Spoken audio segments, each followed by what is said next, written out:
students! Welcome sa bagong episode ng Learning with Miss Babylin. I am Miss Babylin, ang bago niyong kakwentuhan, magbibigay ng bagong kaalaman. Handa na ba kayong matuto? For today's episode, we will talk about the arts and crafts of MIMAROPA and Visayas.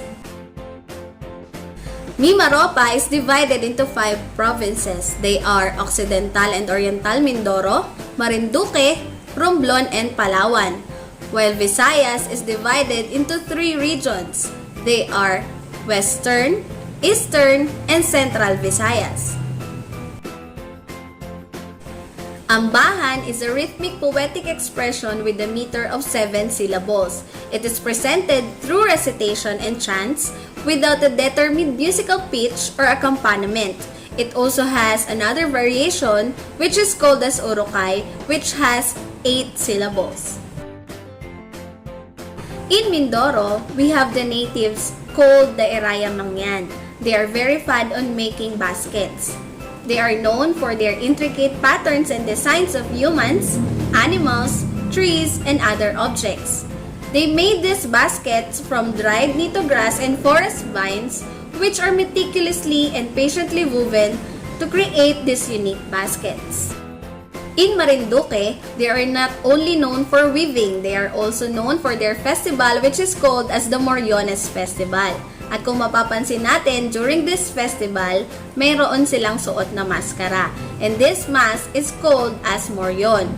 Morion are made from wood or paper mache adorned with colorful shells, animal hairs, tassels, and crepe paper.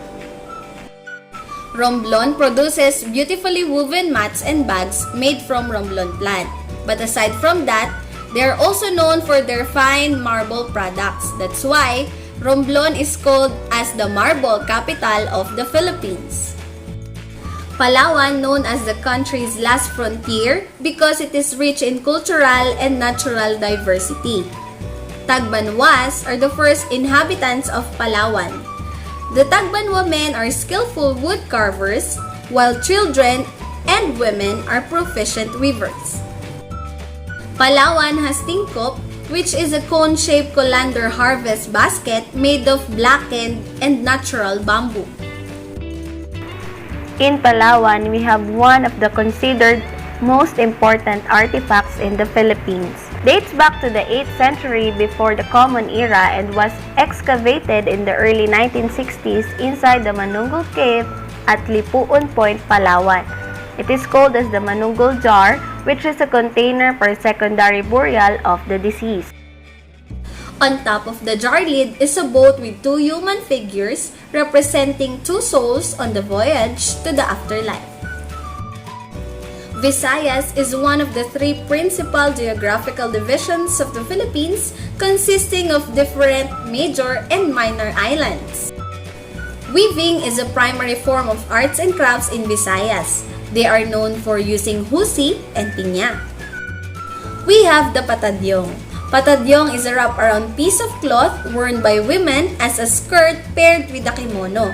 Pwede mo rin siyang gamitin na pansangga sa init ng araw o sa ulan. Pwede mo rin siyang gamitin na tapis. Tapis kung ikaw ay maliligo o maglalabas sa ilog. Pwede mo rin siyang gamitin as carriage for your baby. Pinya weaving is an age-old tradition in Aklan, the leading manufacturer of the cloth in the country. It requires long hours of laborious extraction of leaves using different methods and techniques before getting the fine fibers to be woven. The people of Aklan weave baskets, trays, and mats. They use pandan and barrio plants in weaving. The process of pagrara, or ang tawag nila sa paghahabi, or weaving, is often form of social interaction in the community. Kapis is an important material in the craft of Panay Island, particularly in Aklan and Iloilo. The kapis shells are bleached and dried before they are pressed or cut into different shapes. These are formed into various craft products like plates, utility box, chandeliers, windows, and many more. Negros Island was first called as Buglas. Ang buglas ay isang uri ng damo na katulad ng sugarcane na tumutubo sa kanilang island. Negrenses usually use pandan and buri in weaving their products. They also have the sinamay or sinamay weaving, which is a world-class industry in weaving fabric from abacat wine and indigenous plants like banana. Weaving basket is among the earliest industries that have been established in Bohol, particularly in Antequera. That's why they are called as the basket capital of the Philippines. Pasay Samar, known for its woven products such as mats, wall decorations, and the famous colorful sleeping mat called banig. Ang banig ay gawa sa tinatawag na tikog na isang uri ng damo na tumutubo sa mga swampy areas in the rice field.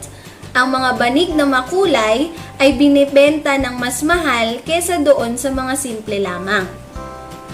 Aside from arts and crafts, Visayas is also known for their wonderful festivals and architecture. Alamin natin ang ilan sa mga ito. First is the Molo Church.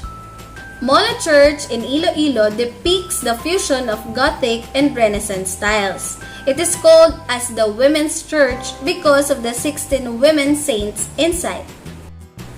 Miagao Church in Iloilo is an example of Baroque Romanesque architecture.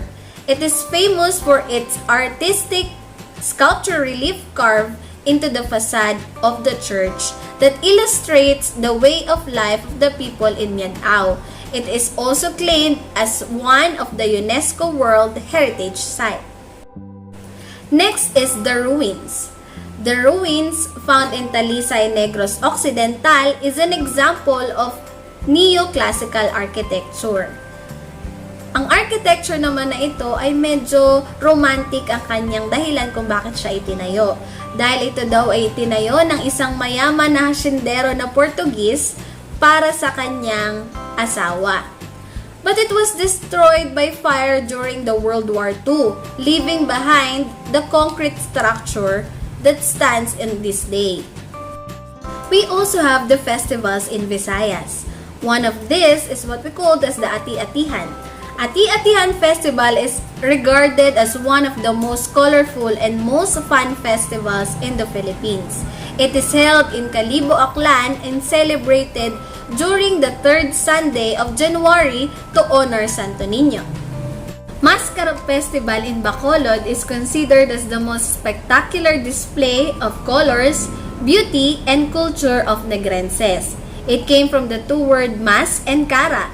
Mas meaning crowd and cara means face. The smiling mass have become the symbol which earned them the moniker City of Smiles.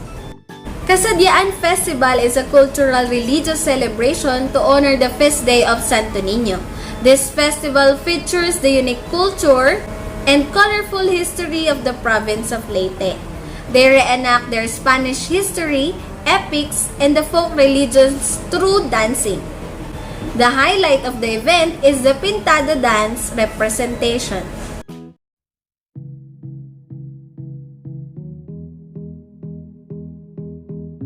The arts and crafts of MIMAROPA and Visayas are a combination of artistic forms from the indigenous people that reside in the regions and the colorful and rich influence from the foreign colonizers. Most of their crafts are made from materials abundant in their areas with designs and aesthetics that represent their community. Some are used for religious activities, while some are functional and even became a large industry for them. Up to the present, the skills in weaving, pottery, and sculpting are passed on from generation to generation and have been an integral part of their community life. Even with the presence of modern technology, the traditional designs and motifs are still visible in their arts and crafts today.